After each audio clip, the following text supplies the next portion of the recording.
The little things. Can't hug your mum. Couldn't walk in the mountains for months. Can't go to the pub. No Zumba, no coffee mornings, no fans at the football, no music. The fabric of a liberal society locked up in a cupboard. The pain. No hip operation, no gallbladder removed, cancer not detected until it's too late, suffering in silence through fear of the virus, or not wanting to bother the doctor when they are busy. The freedom provided by our great National Health Service rolled back. The tragedy. Over 4,500 people dead. Lives lost here because of this deadly virus. One of the highest death rates in the world. From how we live our lives to the end of our lives, our world has been turned. These are dark days. And when we look back at this time, and we will, I want to look back and know we did our bit. We took decisions in the national interest, not our own interest, to save lives, to cut the pain, to protect our way of life. We worked in partnership. We offered answers, not just questions, not just accusations. We put forward plans for the future, not just critiques of the past. And we helped people understand. Thousands of people came directly to us for answers, for finance, for support, in desperate need. We spoke to ministers. We worked up solutions, found answers. But we did do the right thing. We are doing the right thing. Because this virus is not going away. It won't go away just because there's an election coming. It won't go away for a referendum. As we know to our great cost in thousands of lives, Scotland is not immune. And we are working hard to get this right. I have told you how we are working constructively, but we have also challenged ministers when they've got it wrong and when they weren't preparing well enough. The opportunity to get ready over the summer for the second wave in the autumn was missed. Instead of boasting about an elimination strategy, Scotland should have had a strategy for the second wave. Liberal Democrats called for this, but we are where we are. What do we need now? A testing regime like Germany and South Korea. A tracing system to hunt down and drive out the virus. Quarantine spot checks to check compliance. And a strategy backed by the evidence with buy-in from the public who have made ever greater sacrifices. They expect government to do its bit too. That is why the partnership we have built needs to endure, at least until this virus is under control. You never know, it may turn out to be the tide that is turned on this toxic atmosphere that has divided our country through a decade of arguments on independence and Brexit. Out of great adversity may come a little bit of hope, a new politics for our country. Perhaps that's me dreaming again, but perhaps we should all be allowed to dream a little. Dream of a new future where people's loyalty to their country is not questioned because they don't agree on a policy. A new future where we put more into the planet than we take out. A new future where fairness is weaved into the fabric of our lives. A new future where what we aspire for our society becomes the everyday norm, where people can aspire to grow, accessing free education that lifts them up, where good services boost their mental health, where a warm home makes their family safe, where our NHS keeps us healthy, and where we can live in our later lives in comfort and happiness. It's not fighting, it's living. But that youth future demands our focus, our undivided attention, needle-sharp precision. So much energy, so much heat, so much anger over the last decade, so much on things that, to be frank, just do not matter. So much on flags, on the name of our country, on relations with our neighbouring countries. People hunting for a job, desperate for hospital treatment, waiting for mental health support, young children benefiting from nursery, and students a good education. They can't wait. They can't wait for years behind yet more arguments about independence. These people don't have years. They need action now. And people are exhausted following years of arguments about Brexit, about independence, and now with the pandemic. People want a bit of hope, of unity, of partnership.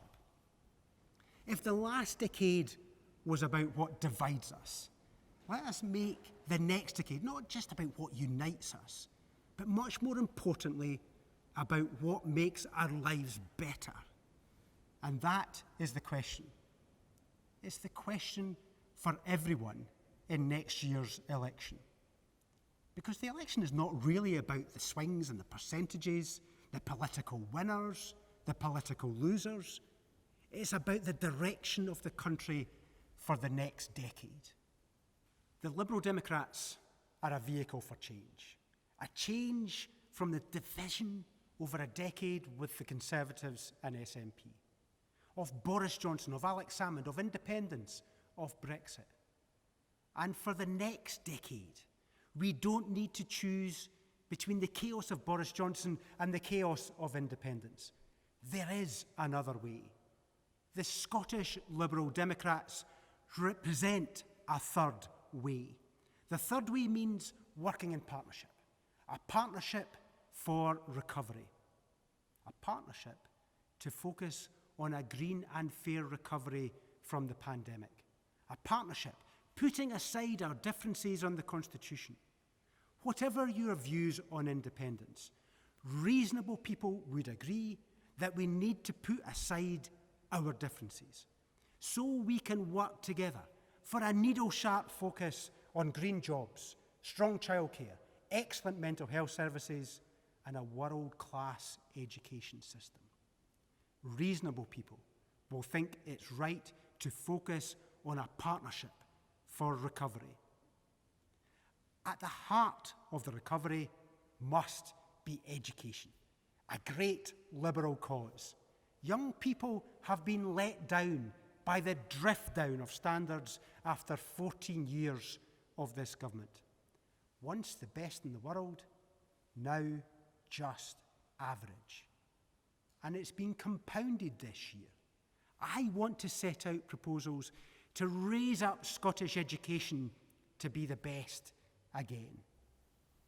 In education, almost every success story mentions the personal involvement of a good teacher. But look at what teachers have had to put up with this year. Told to teach online when the government-funded laptops for pupils were held back in a warehouse. Told at the last minute to get all their pupils back to school after weeks spent preparing for blended learning. Told weeks after they'd already started teaching what the course and exams should look like. Told their pupil assessments had been ditched for an algorithm. Teachers and pupils deserve better. So we are going to reach out across Scotland to offer every young person an education system that is the best again, that stretches, that gives them world-class qualifications for high-wage and high-skilled jobs. At its heart, we will put teachers in charge. Teachers have been creative and dedicated in this crisis. By contrast, Education Scotland, the SQA administrators, have been slow-footed, showing little leadership, avoiding hard decisions with only a few good ideas. This needs to change. The balance in education in Scotland must change. Out should go the centralised bureaucracies and their derisory token teacher on their committees. In must come an education system overseen by people with current teaching experience. We will restore the independence of Her Majesty's Inspectorate of Education. The SQA and Education Scotland will be run by people with that direct teaching experience. Staff seconded in from schools and colleges. Let's get the experts back in charge again. Then let's focus on the fundamentals. Without literacy, the door to every other part of learning remains closed. Teachers will lead a literacy task force to change the primary school curriculum to make sure that no child slips through the net on reading and writing. Without maths, none of the STEM subjects, science, engineering and technology, is possible. We will ask teachers to lead reforms of the way primary schools tackle maths. In secondary schools, we will bring back principal teachers for each of the STEM subjects and for each science. That will give them a proper career path for graduates in STEM subjects within teaching. This needs to be done soon. After 14 years of this government, we need to get on with change. So by this time next year, I want teacher-led education in place in Scotland. I want teachers to be at the centre of how we make Scottish education the best again. We will review their terms and conditions and increase their pay in return for the central professional role they will play. They will have new roles to lead literacy and numeracy task forces to steer the direction of Education Scotland. We will get excellent teachers into every school, a new teacher premium for schools in disadvantaged areas to supplement pay and attract the best teachers for the schools in greatest need. Optional 3-year packages for probationary teachers to help get new graduates into hard-to-fill areas. Our plans, especially for STEM subjects, will make teaching attractive for people wanting to change career paths later in life. You can't just magic up teachers. You have to make sure it is a respected profession with good career opportunities to attract and retain the best graduates.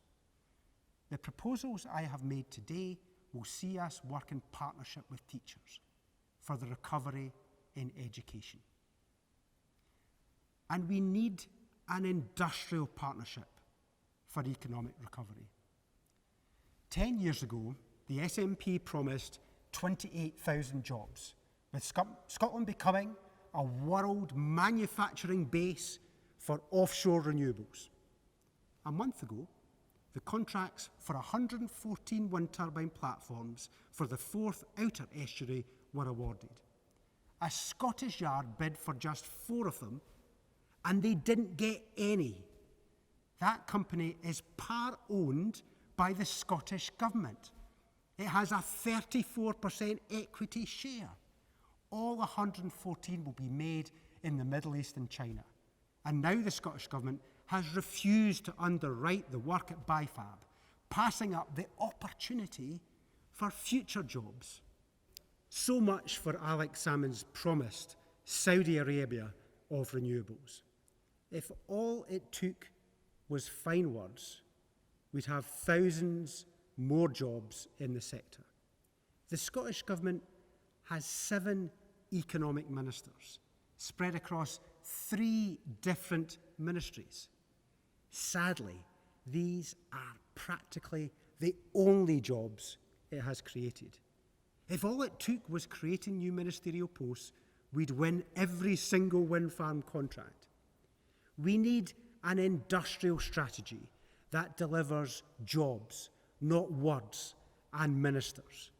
We need government to plan and coordinate the changes needed for credible and effective bids to manufacture renewable energy devices in Scotland.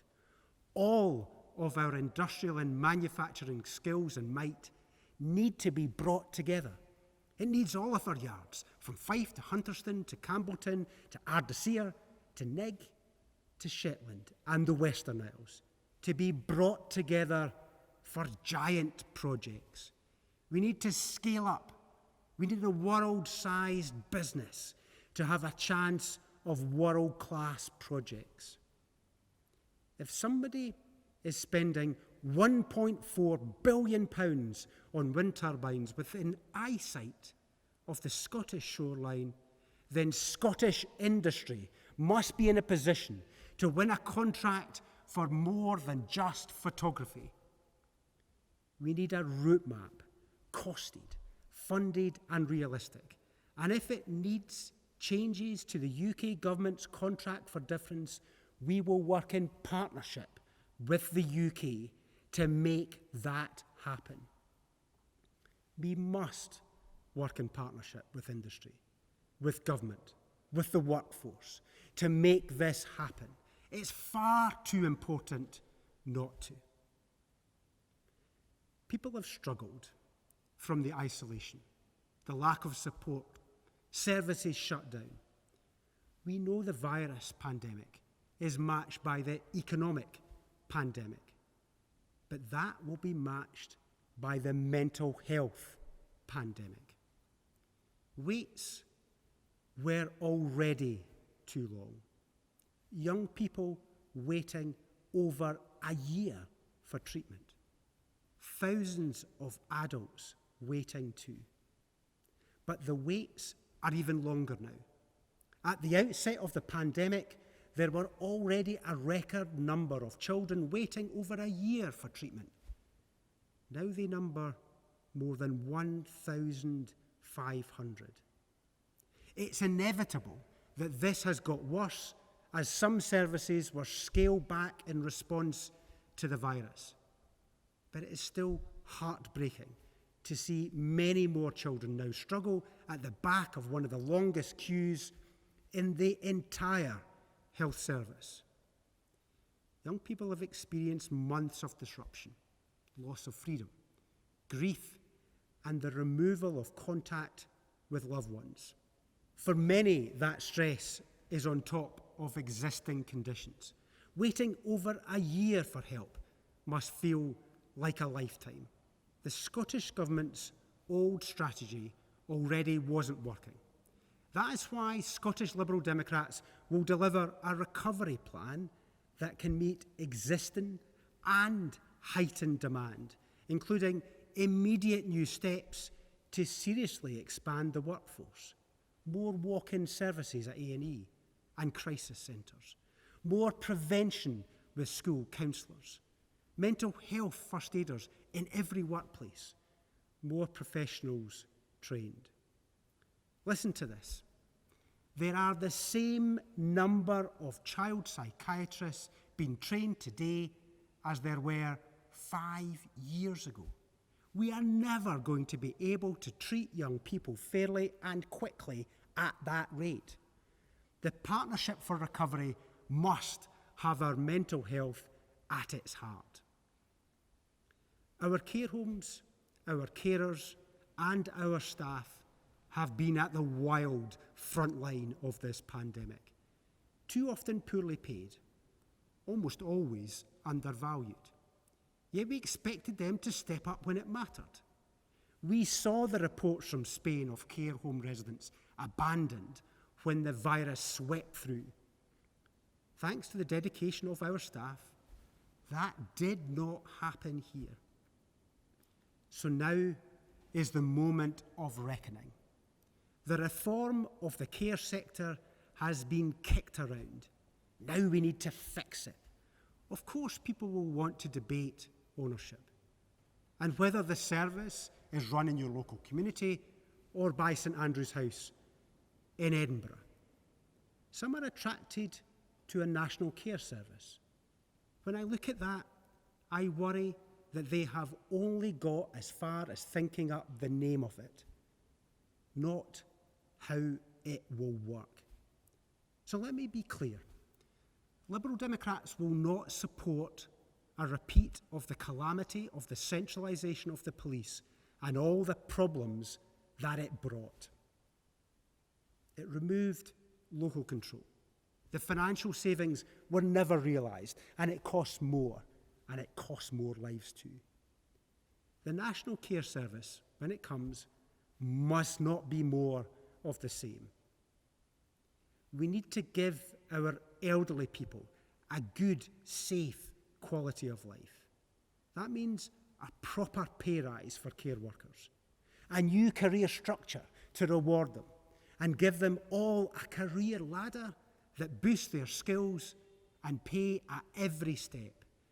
This should be the positive legacy from this pandemic.